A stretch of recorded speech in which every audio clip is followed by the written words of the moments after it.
Hi, this is Becca Benjamin from Kanata's Castle and Tarkin's Top Shelf, and you are listening to the Rebel Base Card Podcast. Great pull, kid. I came with you to be part of something. If it goes up in flames, it will burn very brightly. You've seen the show, and like us, you have questions. Ooh, that was a good one, but try this one on for size. No question should be left off your list. Whoa, I got a crazy theory, but hear me out. But you better have some spares. Oh, that was one of mine. All right, let's do this instead. With me, as always, is my friend and Card Squadron winger. This is Greg Cass, a.k.a. Ion Cannon. We've recorded at home and across the U.S. Last summer, we were from the Boston Common. This week, we're in Chicago. This is day 3 of celebration. The show has had many names, but the purpose is the same. Let's share some time at the table. Ding ding, it's time for breakfast. Welcome to the Breakfast Pack, a Rebel Base Card micro podcast series. A returning Rebel Base Card podcast series that asks more questions than it answers. Today on Breakfast Pack number 99, that's one less than 100 kids, it's Tales of the Breakfast. Hey, we're talking about Tales of the Underworld that dropped a trailer out of nowhere on Wednesday, April 2nd. So I put up the bat signal. Sorry, that's trademarked. I put up the Breakfast Pack signal to my friend and co-host and Card Squadron wingman Gregory Cass. And thankfully, he returned that signal. Actually, he returned my text and said, yeah, sure. I caught him before him and Jen are heading to a conference. So Greg, welcome back and thank you for this emergency Breakfast Pack. Oh, you're quite welcome. I've been thinking of you a lot lately because my Andor anticipation is sky high. I even was on Force Ghost Conversations working out our recording schedule live on air with Anthony without consulting you first. And then I've also, to celebrate Andor, been grabbing a bunch of the Topps Living sets that I had missed. And they've done quite a few Andor characters. I was surprised to see how deep they go on those. I'm not sure Leda will be one I purchased, but they did go that deep. It's one of those where, and what a great segue, because recently the Non-Sport Update magazine did a great article on the Living set. It was sort of like a retrospective after a year by Brian Pillai, and I was interviewed for it along with Chris Penix and Carlos Caballero. And yeah, when you go back and visit those 500 cards, I don't have all 500. I have maybe a couple hundred. But there were some great characters, and yeah, there was a lot of momentum through, Andor and some of the other shows, and it was really nice to have that. And so, as we kind of everybody kind of pulls back into Andor Station, it's like, oh yeah, I remember this. This was a cool show. It is, yeah, and I've been doing my rewatch. I think when we did our trailer show, I was saying, you got to watch one a week, and I fell a little bit behind, but I have, 3 more left to go, and that's about right. I think as we record, they would be dropping roughly 2 weeks from right now, I believe, as we're recording. So that's not long, man. That's very soon. It's 2 weeks, and then it's going to get real nutso. It's funny. I was on Fantatrax.com, reading, and it's like, and they were kind of like, Mark was like, all right, everybody get ready for the, in the people who are doing the group interviews are ready. I'm like, am I ready? I don't know if I'm ready, but I better be. And then I think I'm doing something else. I think I branched out. I think I was invited on another YouTube type show. I'll have to reach back out and put that together. But then, yeah. And then Anthony, speaking of the devil, we did a spring reaction show because David and Aaron are taking care of some family business there. But yeah, kind of throwing everything together because, hey, we've got Andor in 2 weeks. We've got Ross in another country. Ross has been sighted in Japan with the Ovechkin jersey, which I don't know if I'm spoiling it. But what a touching story when there was an older Japanese lady who just went up and just congratulated him with the Ovechkin thing, and I was like, I'm gonna love Celebration already, and it's gonna start with Ross Hollivan. Yeah, I mean, it's certainly a lot of FOMO seeing everybody. I think these people are doing it right to go spend a week in Japan, exploring the country, learning the culture, seeing the sights, and then roll into your convention at the end of that. That's sounds amazing, and I'm certainly quite jealous. But I'm excited to see all the wonderful adventures they have, and that's going to be a ton of news that will lead us right into Andor, and then from there we will fall right into Revenge of the Sith back in theaters, which is part of why I was on Force Ghost Conversation, was to start the celebrations for the 20th anniversary of Revenge of the Sith, which is crazy. And as I talked with Anthony about it, it's, for me, that movie premiered the week after I graduated college, and it really felt like the closing of a chapter of my life. Now, we've gone on and had much more Star Wars, but it was kind of like, okay, you're grown up now. You got to start adulting, to use the modern phrase for it, and Star Wars is done. And, you know, maybe one or two of those came true. I don't know. I don't know how well I'm doing, but so it's really exciting, and I know there's lots of friends, Podcast Stardust has started their chunks of the movie. I'm sure you, like me, have your fingers crossed that we get the call at some point soon, and to start celebrating that. And I heard some great friends on that already. So they do a great job with their recap of chunks of the movie. Oh my goodness, yeah, it's super busy. I mean, on the card side, Masterwork comes out on the 16th. These are the sort of like the thicker stock, but on card autos generally. So these, if you like a character, the boxes are going to be probably 500-600. I mean, it's going to be yet another high end set. But on the secondary markets, because I've been kind of looking at Chrome Black, that was the last one, and there was a couple of like Linus Mosk autographs that I was like, I'm starting to troll some listings, going, all right, I'm just waiting to make my move, waiting to pounce. But yeah, it's sort of like, I maybe saved a few Nemeks from that set. I'm playing that game too. We'll just keep an eye, right? Just watch what the market does. Oh yeah, I had was it Kosvo, or there was a character, I think it was a minor character, and I ended up getting a couple of autos over the weekend because it was National Hockey Card Day. And so the store I went to, Chicagoland Sports Cards, they have stacks of some Star Wars. Actually getting some non-sport in there, getting some Star Wars along with all the Pokemon. And so sometimes these like these bins or the display cases will have some just random stuff, and it's always fun to kind of look through, and some of the bargain basement autos. And I think I got like a really orange one. It was just one of these minor characters that show up, I think, in Book of Boba Fett or something along those lines. And I was like, I'll take it for $5 or I'll take it for $10. And it's always kind of fun to start a little mini rainbow. Yeah, but absolutely. Anyway, oh my gosh. Well, and by the way, because we're going to do, because I'm planning on the air here. I already invited Jen. We're gonna be doing another panel for Celebration. That was a real popular one that we did when Celebration London came along. We had a great panel. Everybody really enjoyed that. So I'm putting a crew together for a job. Big shot gangster putting together a crew. Exactly. That sounds awesome and very exciting, and happy to participate with that.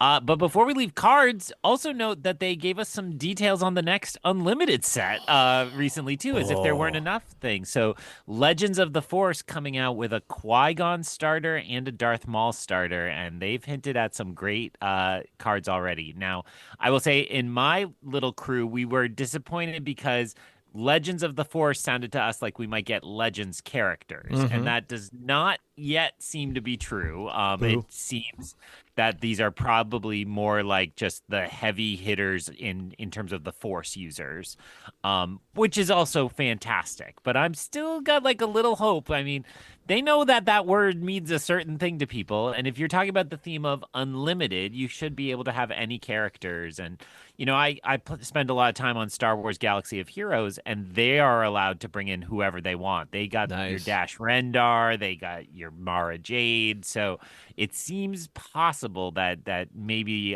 Fantasy Flight will get the go-ahead. Maybe not this set, and then they could come back in the future, but it would be a great addition to that game. I can't wait until when things start kind of calming down a little bit. You know, we're peeling back the Disney Plus subscription levels, and we're kind of going, all right, we've got to ingest all this stuff, because it's like the Celebration. One of the reasons why we're doing like a panel is because there is so much information that came out that will come out during Celebration. You know, we've already seen it with what we're talking about tonight. I promise you, the Tales of the Underworld trailer. But you need a lot of people to kind of go over it and kind of comb and like a lot of people will focus on different things, whether it's a book announcement, whether it's, it's panels. We've got Ross Holliman, Daz Davies is also there. Trying not to really make him work too much because I'm like, I feel bad. It's like, all right, Daz, here's something else you're going to do. It's like, I paid to get here. I can have my own con. What great correspondence you have, Yes. certainly. And yeah, a lot of great people are going, a lot of great Yes. content creators. We're seeing the swag get announced, Nerd Matters, always killing it. I'm already counting down the days till he puts his spares up in his shop to grab a few of the things he's planning. The Blast Points guys have been, putting out new shirts with Japanese logos and so on. So it's going to be great. I'm so excited for who's going to be there. And, I will watch the live stream as much as I possibly can. I mean, I'm still confused on what hours it will be running and what it will be showing when. But that's just my blind spot for time zones. So we'll figure it out eventually. And I'll catch like a solid half hour at some point, I'm sure. Oh, no. Yeah, I caught a little bit of that vibe in talking to artist Brent Scotchmer recently. It's on the latest episode of the podcast. And in Perth, I mean, it's a little different. So, like, Japan was in the same time zone. Let's see. Sydney was in the same time zone when I lived out in Saipan, and Japan was pretty close. So, yeah, usually it's like it's at least like an 11 to 13 hour difference. But they're forward, so they're past the date line, so it's like behind. Like when I first flew out, I left on July 3rd, and I arrived on July 5th. So I missed a July 4th in 1993. I ended up getting it back when I moved back home. But yeah, so it's going to be they're going to be ahead, and so a lot of things are going to happen in the middle of the night. That's why football over there would be like 3 and 7 o'clock in the morning when we're used to 12 and 4, 1 and 3, that's the kind of thing. Well, and the good thing is they put up the live stream, and then that's always available. So, I just figured that Saturday I'm going to get up and I'll just put it on and have my AirPods in while I'm doing the household stuff and just listen along to it. So whatever we miss, Mary Purdue will fill in the blanks. That woman is going to have the live stream. Hi, Mary. That woman's going to have the live stream on like pretty much. It's going to be the YouTube channel. And actually, that's not a bad idea. Throw it up on the Apple TV and just let it go. Turn it down, go to bed, get back up, and then watch. So it's going to be interesting. Choices like, for example, you're going to go to StarWars.com's YouTube channel and you're going to be like, what do I watch first? Right? I mean, and it's going to be probably you'll default to like you'll go and check out the live and then you'll go back. All right, all right, and then you go back to the tape stuff. But it's just going to be like, oh my gosh! But what a golden opportunity to get some laundry done and also catch up on the latest Star Wars news. So that's what this cat's going to be doing. Absolutely. Oh, and then lastly, just because I'm not stalling. I'm not stalling on purpose. All I'm just saying is C2E2 is this weekend in Chicago. It is our big regional show. I will be there all day Friday. I've got this stuff going on over the weekend, but they are doing a Lord of the Rings panel. You've got, you've got the Breakfast Club reunion panel. In Illinois. That feels notable. I know, especially because the high school they shot some of it at. It was actually Maine West. Is it Maine West? There was Maine North. That there was a high school that closed down that they had shot. They had actually turned the gym into a library, and then there was one of the books because like all that stuff was around. Like Shermer, Illinois, was like not that far from here, the fictional town of, but. There was the front steps, and now I think it's the Highway Patrol building. But it used to be, I think, the old Maine North High School.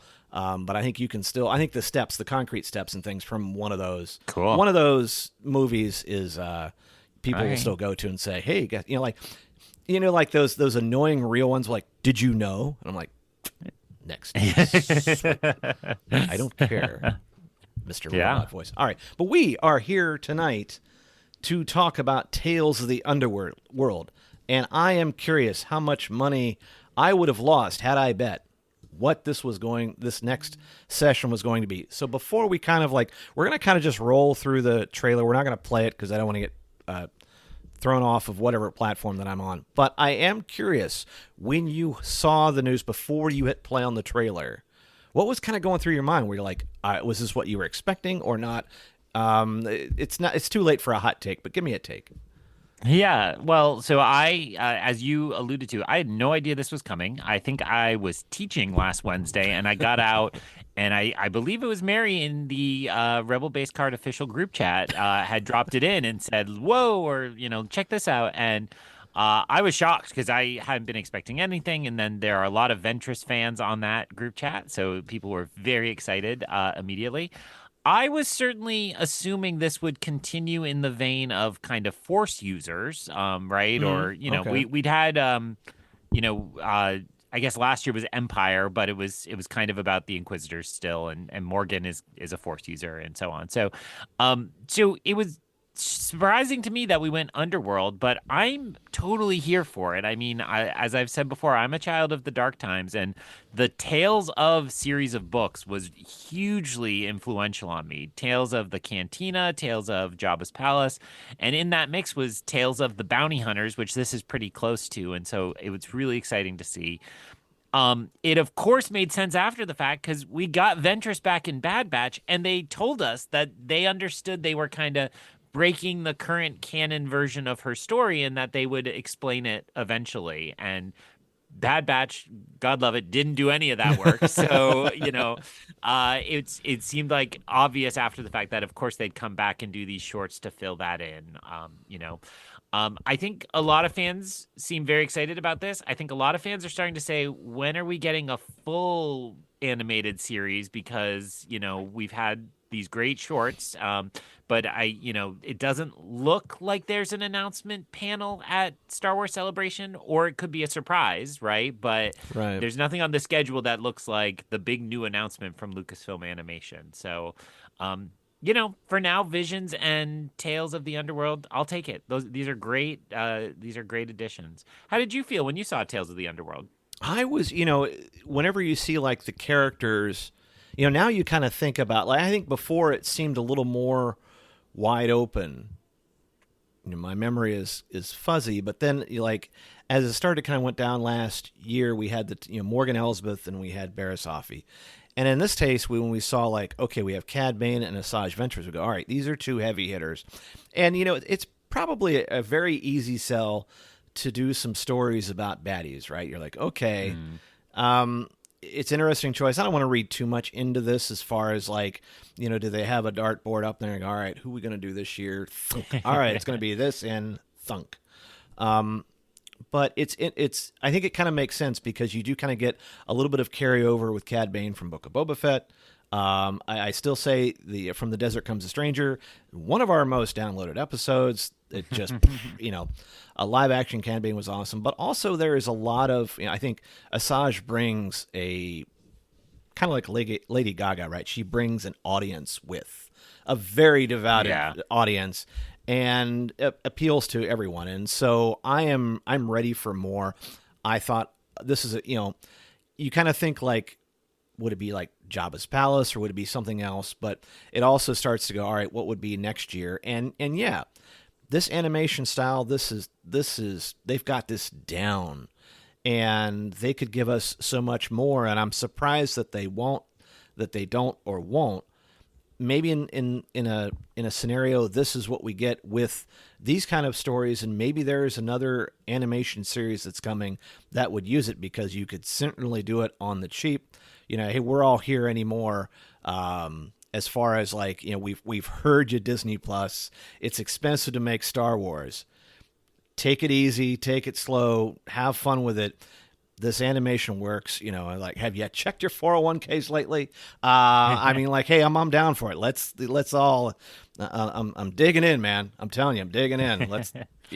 I can take the style for however much you want.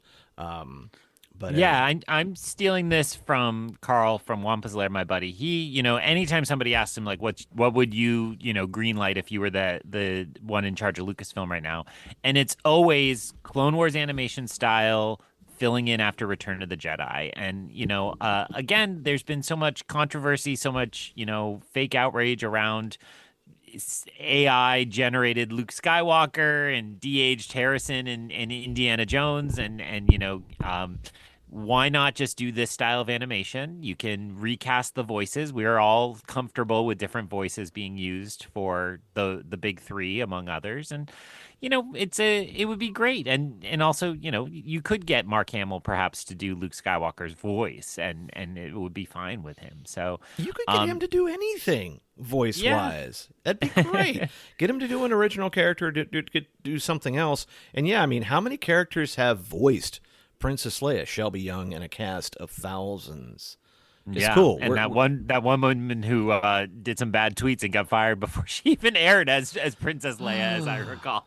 So yeah, I think the possibilities are there. But both Asajj and Cad Bane, I was gonna say they both have holes in their story. I guess Cad Bane, there's a hole, right? We stopped seeing him in there's a hole Bad now. Batch. I'm sorry. Too soon? Oh. Yeah. We see him in Bad Batch, so we know he's around, the entirety of the OT. And this story actually looks like it might be pre-Clone Wars, if I had to guess, at least portions of it. I mean, we see a young Stir, but he looks like he's younger than we see him in Clone Wars in some shots. And then we know he's around 5 years after Return of the Jedi. That's a huge chunk of really lucrative period for the Underworld. So, and then Asajj, I was going to call it a hole because I still think Dark Apprentice, we saw the end of her story, but of course Bad Batch is after that. So we now don't know where that story goes. And so it's not a questions episode, but I'll pretend it is. And I'm going to throw it to you. For me, the most intriguing question of her shots in this trailer is who's the little boy? Do you have any tinfoil hat theories? Do you think it's just a lost Padawan? I mean, I know our memories are fuzzy, but we know she was kind of coming and checking out Omega's abilities and checking in with her. Could she be doing that for this other figure and then decide she's going to mentor him and raise a Jedi? What do you think? Boy, that's a tough call. I don't think it would be...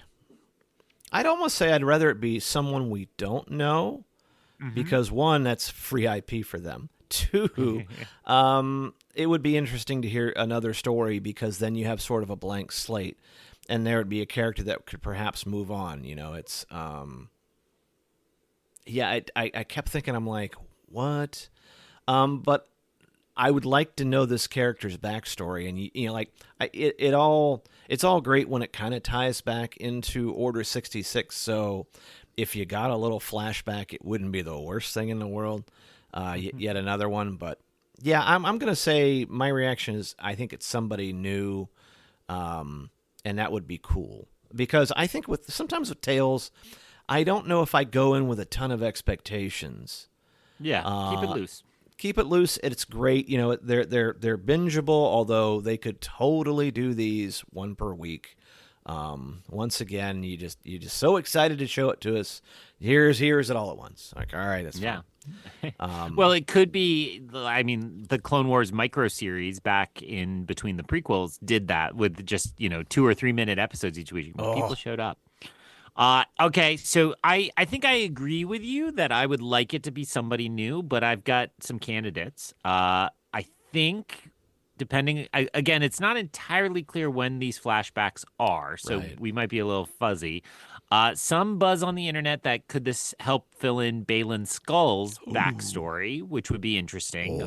He looks a little young for that to work out right in my head, but potential there.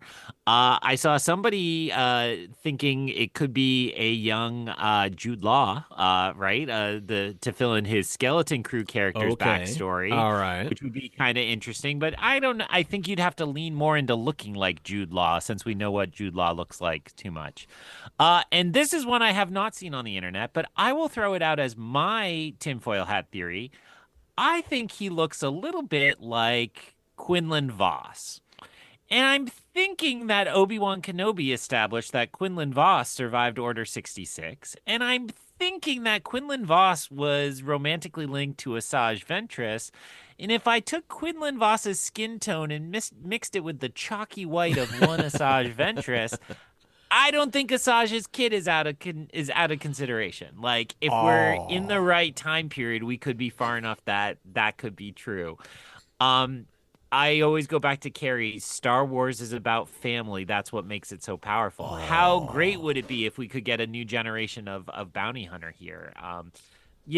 Again, now I've ruined it. Everybody's got high expectations, but it would be very cool if that was the character they thought of.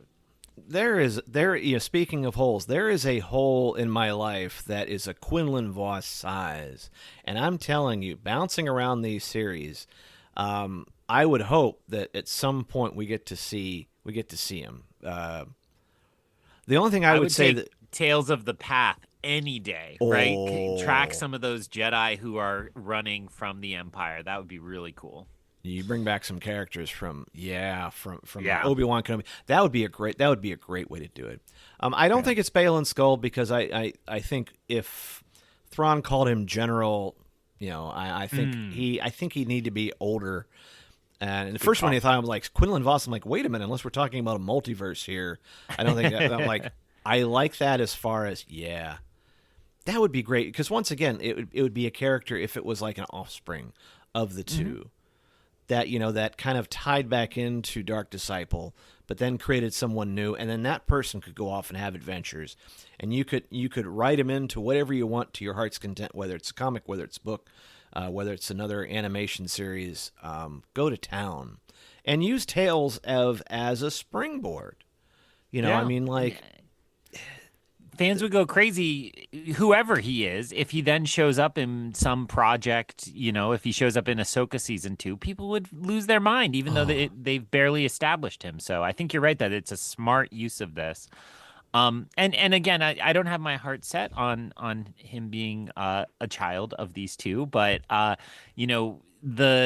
one of the things the Battlefront 2 video game did in a very smart way is they mimicked that. They was focused on a character named Iden Versio, and then they did download content that jumped forward from kind of the OT period to the sequel trilogy. And it's like, let's tell us a story of her kid bopping around with Rey and Poe and so on. And it's like, yeah, that just feels so right in Star Wars. And the Fets, Jango and then Boba, give us a bounty hunter family.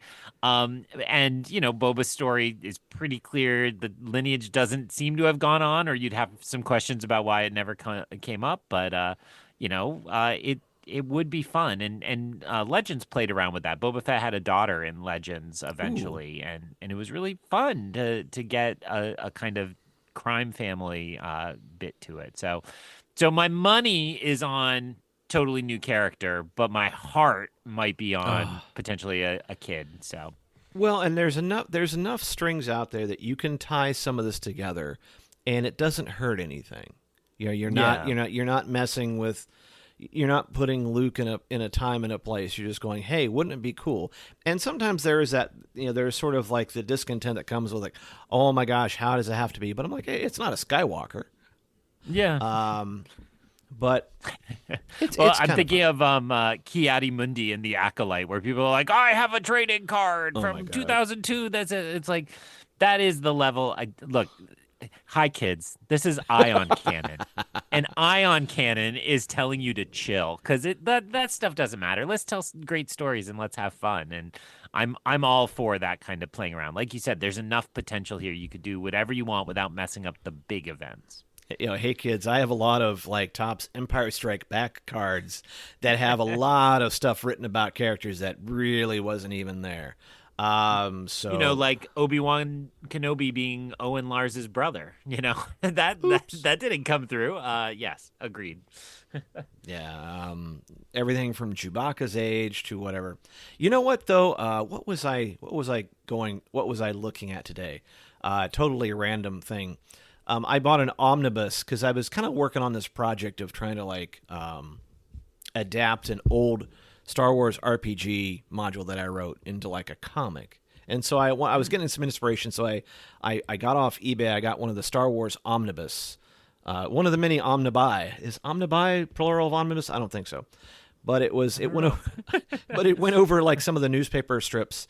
And there was a story that had them going to, it wasn't Kashyyyk. It was more like Kashyyyk for Life Day. And I was like, okay, I'm coming back to this one later because it was like it leaned heavily into Life Day, and I'm like, that is so cool because it was like the strips were like these particular ones were like from '79, so there's another tie into the holiday special, which who knew? And I'm like, all right, I'm just gonna sit back and enjoy this. So I'm like, yeah, it goes. There's all kinds of stuff, legends and non-legend stuff that you can go through, and the story group is just there to help you. That's what it says on their door. We're here to help you. And let's have some fun with it. But yeah, it was great to see the announcement come before Celebration.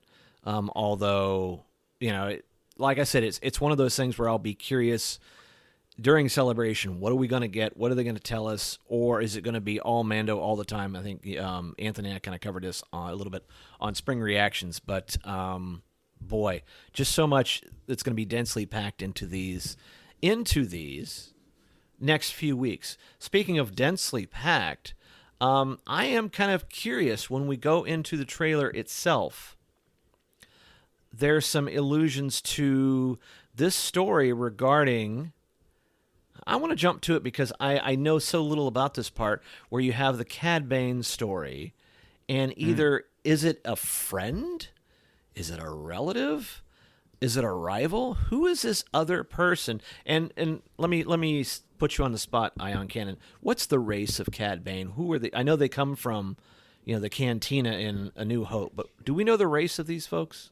Yeah, they're Duros, Duros. Okay. And I think that is an old West End established species. Like you said, a lot of those Cantina species got set at that time. Sam Tashima's gonna be mad at me. I have some Star Wars CCG cards of those characters, but their names are escaping me. But there are a few in the Cantina, That's right, and they are named, and they I actually think they technically get a line. It's not in basic, it's a type line, but it's there. Yeah. So, well, my next question to you was going to be, which of these halves are you more excited for? But I will spoil my answer and just say I'm more excited for the Cad Bane half. I would have lost money on that. I'm very interested to hear the rest of Asajj's story. Don't get me wrong, but I have been a sucker for Cad Bane since he showed up. I really loved the moment he arrived in Clone Wars, and I loved those kind of early episodes where he kind of gets the best of the Jedi a few different times. And that's me speaking as somebody who doesn't have a huge amount of love for the Clone Wars. I mean, we've established that animated Star Wars is kind of lower in my rankings. No disrespect intended, and of course I value fans who value it higher. So I was not expecting Cad Bane, and I'm very excited. I think the hat is great. I love we don't see some of his kind of breathing tube implants here, but I didn't even notice that. The things that come around. So he seems to be younger in these regards. And so I'm excited. I assume this is a tale about him, the trailer says betrayal, him having to decide, whose loyalty wins, the credits, the employer, or the old friend. And the way it's packed in like a Western, and you got the standoff and the hands over the blasters, like there's nothing new or totally fresh about all of that in Star Wars, but it's really fun to see every time. I mean, that's some of my favorite, the kind of standoff at the end of Solo is probably my favorite part of Solo. Not that there's a lot of competition in Solo, but it's one of my favorite parts because they know how to shoot something like that, and directors have a lot of fun kind of using Western tropes. So I think looks fantastic, and I'm really excited about it. We know very little about Cad Bane before he wanders into the Clone Wars, and then we have a big gap towards the end. So the Barriss arc keeps coming to mind, how we ended up getting a very long chunk of time between when her story starts in those shorts, and then she's elderly essentially when they end. So even if it's just kind of 3 little vignettes from across Cad Bane's life, that sounds awesome, right? One about the childhood friendship, one about coming back home, and then one maybe regrets on his way out to wherever Cobb Vanth was. I forget what they call that that town. Mos Pelgo? Mos. It wasn't like Espa. Yeah, I think it was Pelgo. I think you're right. I think it was Mos Pelgo. Don't add and us. then Freetown, I think. What's funny is that I kind of missed the whole Cad Bane boat during the Clone Wars, as we've discussed in the past. I started off Clone Wars with the movie.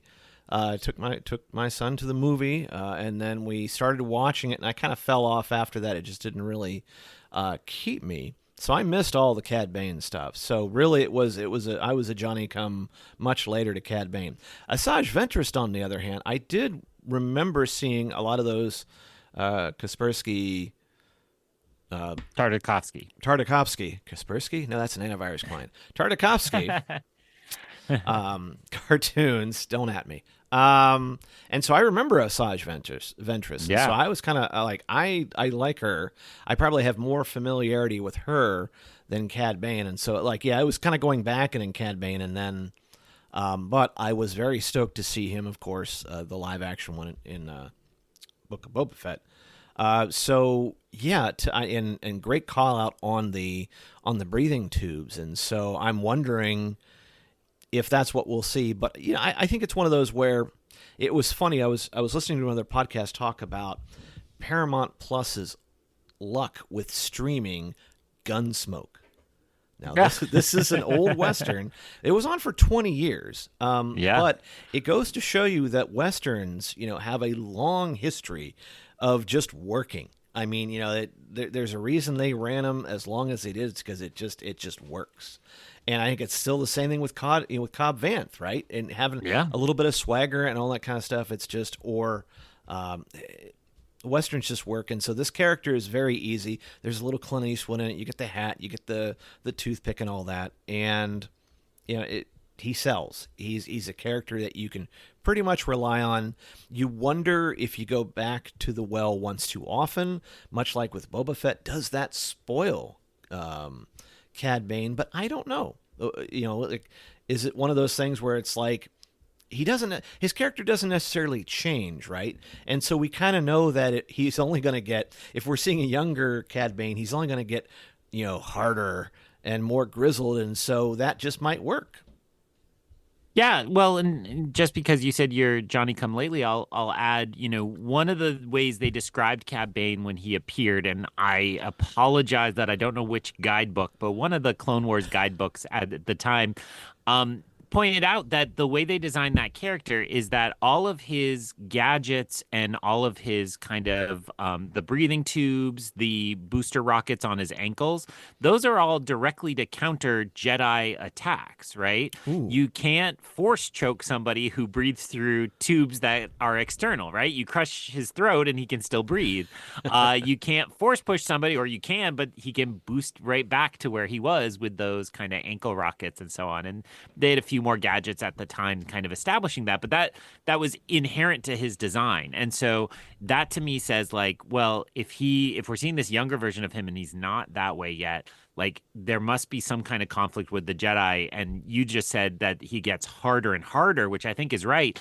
And it's like, yeah, he gets to the point where he starts like getting, he goes and visits the mods and gets these additions so that he can just be the deadliest hunter in the world. And, I can see a story where it's competition with this friend that then becomes competition with the other bounty hunters. And, he was billed as the baddest of the bad when he showed up. And, I think Boba takes over that mantle, and there's still while we got that piece in Book of Boba Fett, there's still a Clone Wars arc that was supposed to happen where they really took each other on. So there's a lot of meat on that bone, and well, I just got myself excited. So this goes back to legendary Clone Wars panel, which is when the Clone Wars was canceled the first time. They let Dave Filoni and Pablo Hidalgo sit in the theater at the first Celebration Anaheim. I think the first Celebration Anaheim, but not the one that just happened, but the one before 2015? Yes. And I was not going to go to this panel, and Jen was like, we got it. But I was like, Jen, no. And she's like, we got it. That's my Jen impression. And so she dragged me in. The greatest panel of all time. And there were multiple times where Pablo says, I don't think you're supposed to show that. And Dave is like, who's going to stop us? And they played things. And that is where they first revealed the origin of the Bad Batch and that arc that later came out. Right. That's where they mapped out exactly what would happen with Ahsoka and Order 66 and everything. Everything. They just said it out loud in a panel. And among those was the confrontation that was planned between young Boba and Cad Bane, and how it was like a mentor relationship, and then it turned. And I don't remember all the details because I was like, "Come on, Jen, we gotta go to the bookstore." She's like, "No, shut up." It is a great, wonderful memory. I'm so glad I was at that panel because it's so epic, and it just again shows. I think the beauty of Tales of the Underworld and these others is Dave figured all this out to tell a good story with these characters, and now he's getting to kind of share that backstory. You know, you often hear actors say to get into character, they make up a backstory, and it's exactly that. It's the creator having to fill in those gaps, and he's choosing what he gets to show us. And what a wonderful show for that. Yeah, maybe we find out. Maybe Cad Bane when he starts, he's more like Toro, and then how Toro became Cad Bane. I mean, I'm like, it's a progression. What's interesting in looking at YouTube, right? And I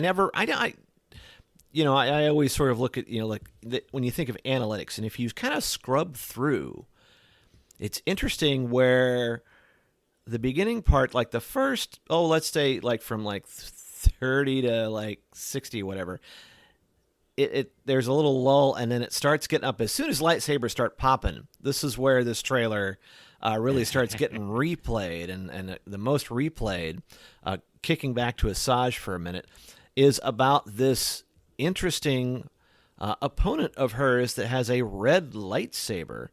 But unfortunately for the trailer, shucks, we can't really get a good fix on this. So I am sure that there are a lot of thumbnail YouTubers out there who have gone over this extensively. However, since most of our audience, we like our audience, they probably haven't had a chance to talk about this. Let's talk about this. Who do you think this is, and why?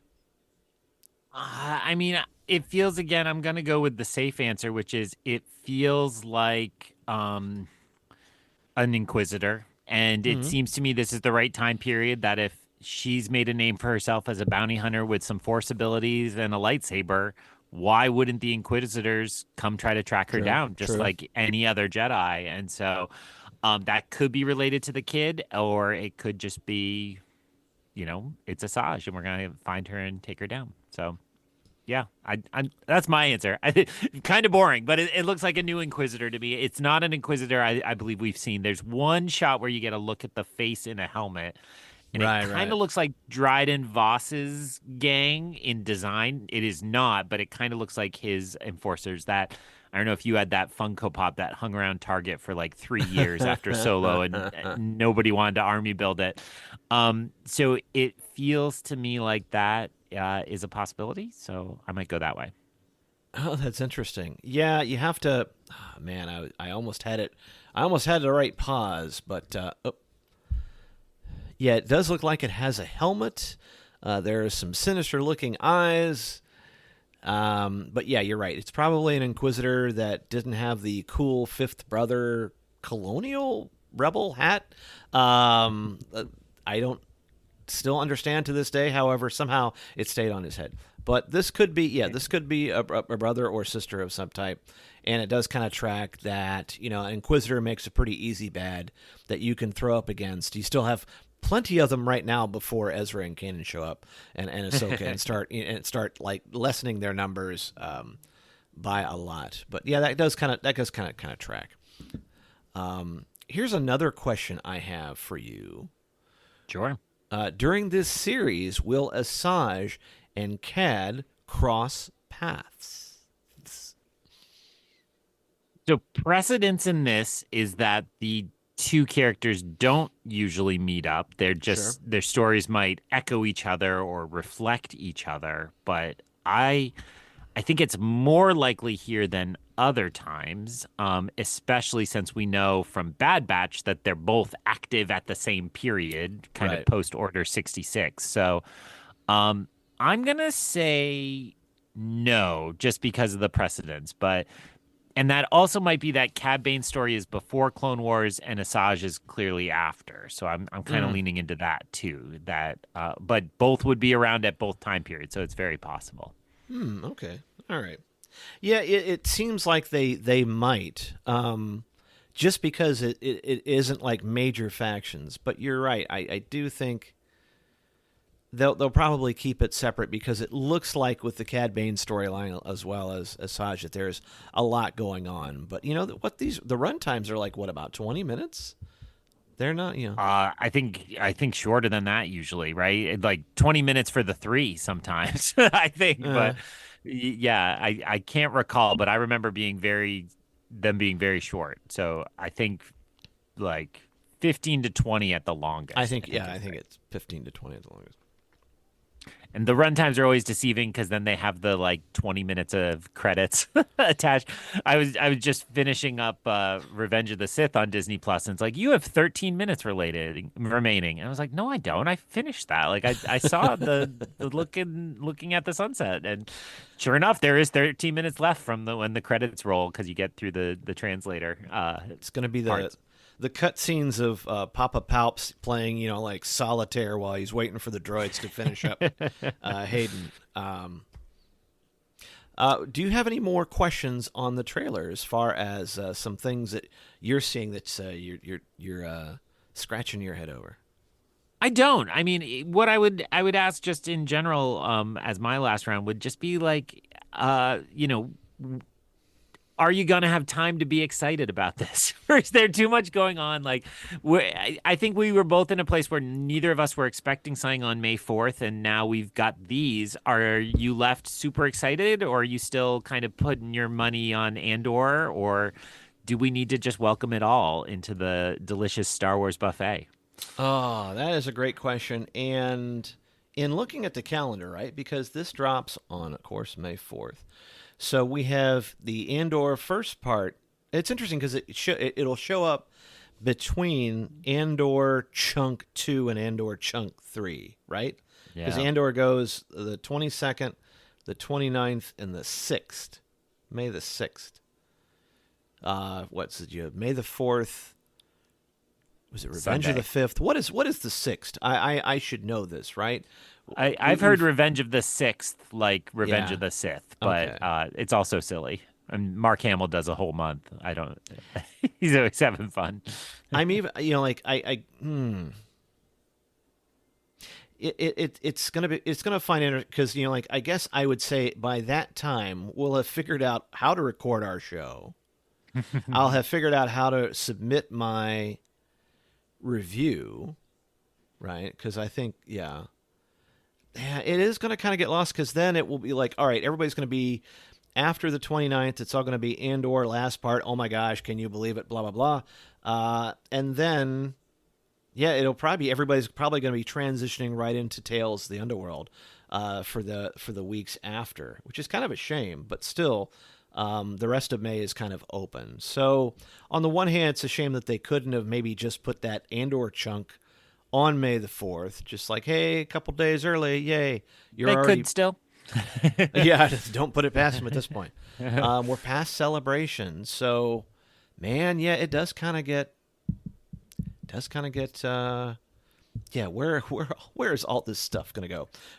Well, and that's where I'm at. Like, this is great. I'm excited, but this does feel, as you just implied, like a mid-May project for me. And, you know, I might get up and watch it with my kids. This is a little more kid-friendly than Andor is. You know, I'm ready to buy my Revenge of the Sith tickets, you know, the weekend before this. So... Right.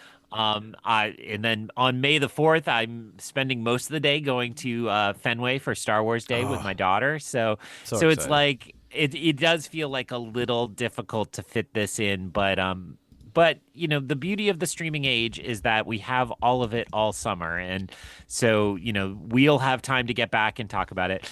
I hope you saw that when Tony Gilroy was asked about, like, you know, the release schedule, and he said, oh, Disney decided to do that. It wasn't our decision. And he said something along the lines of, I'm worried about the podcasters. Like, he called us out by name and said, you know, how are they going to keep up with this? And And it's funny because I think Star Wars shouldn't be worried about that about us really, like as much as it can be a pain. I think it should just all be, let's tell the great stories and let's just build this wonderful library. And look, I'm poster child for, if you got streaming services, you can always watch something, right? You can always put something on and you can have it going. So I think it'll be just fine if it's kind of later. I also maybe we don't have a date, but Visions is somewhere in here Oh my too, right? goodness. Like I'm sure, I think there's a Visions panel at Celebration, so we're gonna get specific dates on that. That might hopefully be a little later into June when we're resting on that. But hey, better than where I thought we'd be after I watched Revenge of the Sith in May 20 years ago, and I thought it was really Exactly. done. So I'll take it. I'll take it every day if I have to. Yeah, that's fine. I mean, we can continue to scratch our heads. I think we will, about all the Star Wars happening. But yeah, so basically, what we're going to do is we're going to be breaking down Andor. Once Andor is done, somewhere in the middle, we'll do a celebration roundtable, or we might just save that for post Andor, and then leverage May to do a full celebration recap and then do Tales. And I think that gives everybody a chance to ingest the news that's what's happening. Mark Newbold is going to need some rest, that poor man, because the news doesn't sleep, and neither will he for the next several weeks. No. But yeah, and then of course the return of CWK, the return of Reactions, all your favorite podcasts, including ours. Yes, because we're one of your favorite podcasts. Let's get Danzy on the show. I missed that guy. I want to talk to that guy. 'Cause yes. he's got great Star Wars takes all the time. I've just been enjoying he and the other authors of the encyclopedia doing a roundtable, and I've been still reading the encyclopedia. It's great. So yes. Anyway. We can do show meetings off air, but that's my plan. So no, like I said, it's a very crazy period, but we're very blessed to have it. And what a horrible problem to have, and it's going to be fun breaking it down with you, with the crew, Card Squadron, whoever we're going to be able to hook on for some of these. It's going to be fun to try to write 600 to 800 words on 3 episodes, but it should be fun. So looking forward to that. But you do have some other things you need to attend to. I gotta go pack. You gotta go pack. Hey, by the way, am I spoiling things? Did I hear right that all 4 of the long take review folks are going to be... You know more than anybody. Don't tempt the airplane gods, but I believe all 4 members of Long Take Review will be together for the first time. Wow. And I will say that the plan was to record an episode, and then I said, what if we just hung out and got dinner? And so we're going to an oyster bar. We have a reservation for Thursday night. So, and I will say, I'm going to take that as my cue to move into plugs. So we've been doing some great episodes on Long Take Review. Jen and I banked a couple episodes to make room for this trip, this conference we're going to. And she finally let me talk about Captain America. I loved it. Brave New World. And so you got to, if you liked the taster here on Rebel Base Card Feed, then you can go get the double barrels over on that feed. And then we're dropping Electric State, which was a weird little Netflix movie that is kind of worth unpacking if only to try to figure out what they thought it was, what it ended up being, what we thought it was. So and I will say that episode broke a record at the Long Take Review, but I won't reveal what record. You'll have to listen to the episode and figure it out. And then they just recorded an Oscar Ferry episode. So we're very busy over at Long Take Review. Please come check us out if you like movies. And huge shout out. I know quite a few people, the aforementioned Daz, the aforementioned Anthony have migrated over from this show to that show to follow along. And it's really wonderful to have. I tell my wife, I have internet fans. I have people on the internet who care what I do, which feels good. So it's great. So thanks. Hey, and you guys blew past, you're way past 100 episodes now. So it's no small feat. So congratulations to Jen, you and the crew, PT and Antonio. It's kind of fun because I don't get to movies that often, but when I do, I get excited because I'm like, hey, here's a episode of The Long Take. And I thought the Captain America one very fair. I thought you guys did a great job on it. It was kind of fun. Thanks. That was definitely my weekend errands podcast. And I know that Colby's been working on Daredevil, which I am behind, so I need to catch up on my Daredevils. I'm behind as of 6 minutes ago, so that's another reason we should wrap up. I can go put that on. Alrighty, so I think it's the finale. if you have a question, not for Daredevil, but for the Breakfast Pack, you can find me on the socials, the Rebel Base Card on the socials. X, Instagram, Facebook, Threads, Blue Sky, Hive. I think went deep under. Or you can email the program, Greg at rebelbasecard.com. So, all right, I'm going to let Greg get back to packing and Daredevil.